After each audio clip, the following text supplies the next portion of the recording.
before anything, why don't we get the WWE TV out of the way?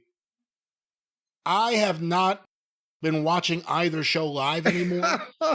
It's just not enjoyable waiting to get to something. And when there's nothing at the end, then you're like, why did I just spend this entire night here watching it the next day on Netflix? You could fly by, at least for Raw. But why don't we start with what you saw on SmackDown Well, this past week? you can fly by. Well, that's the thing. You can fly by on SmackDown even easier because it's still on regular television for the time being. So you can just DVR that puppy and just hit that ×3, and you can see when somebody's face pops up that you're interested in and or what they might be doing before you invest your time in sitting there watching again the travel logs and the blah, blah, blah.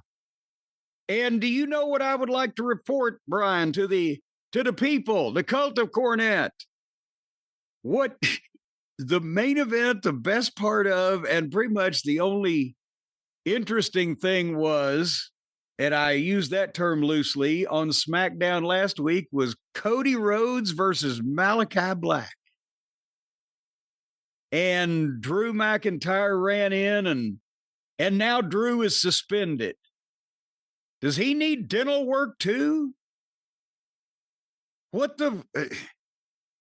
And I mean, I know Cody liked this guy from AEW, but at this point, is there any interest? Now, was he Aleister there and Malachi here, or Malachi here and Aleister there? Where from was Mr. Black from? He was Malachi there. He's Aleister here.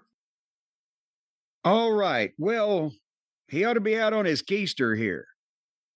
No, did you watch any of this? Because no, not really.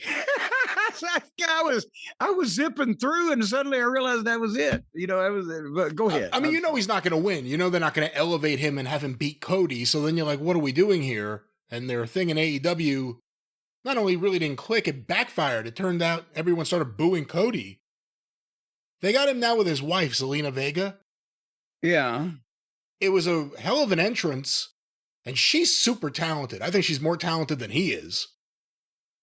But it comes across almost like, well, we don't have Karrion Kross and Scarlett, so we're gonna do this with them instead. That's kind of the way it felt to me, and I don't know why I felt that. The man and wife entrance slot has been taken by with smoke and lip syncing and just like the whole thing. It was like, wait a minute, this is Kross and Scarlett's act. Well, but also you said something earlier where you said, we know he's not going to win, but that's not it. I know a lot of times but I'm not interested in watching him work because I don't like it, because I haven't been interested in him since he was there. Oh, he gets now not interested in him now that he's over here now. I always forget what he sounds like, and then they play like audio of him doing a promo or something, and it's always like the same reaction. The first few seconds, I'm like, who is that? And then it's like, oh, it's that guy supposed to be scary, whispering to me.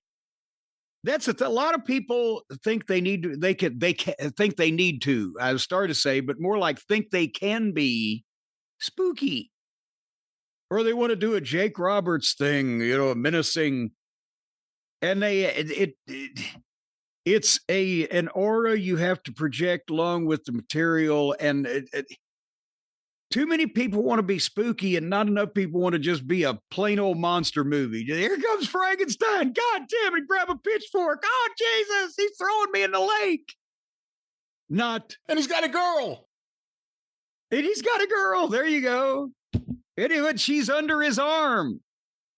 That's what, they're wanting to do the fucking Hammer film Peter Cushing voiceover part instead of the fucking here comes goddamn Lon Chaney Jr. as the Wolfman part. Nevertheless, it comes across more, less Christopher Lee, less Peter Cushing, more Wally Cox. I don't know. I don't take him seriously. Like whispering to me whatever his mystical thoughts are. It just doesn't do it. He's very mystical, very mystical. But again, the takeaway is that Drew got suspended, but that has to be some type of story business. And I joked, is he going to the dentist with, Fatu? But what? I haven't heard anybody really say anything about it.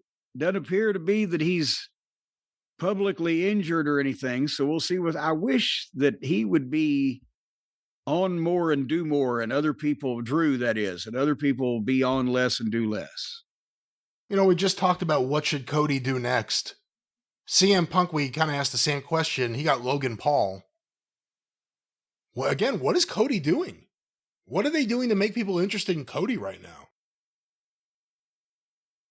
You know, as we'll get to Raw, it seems like now that face-off between Cena and Cody, it was almost like the big belt was the Intercontinental belt, and Cody's going, oh, hey, how you doing? Champ to champ, yeah.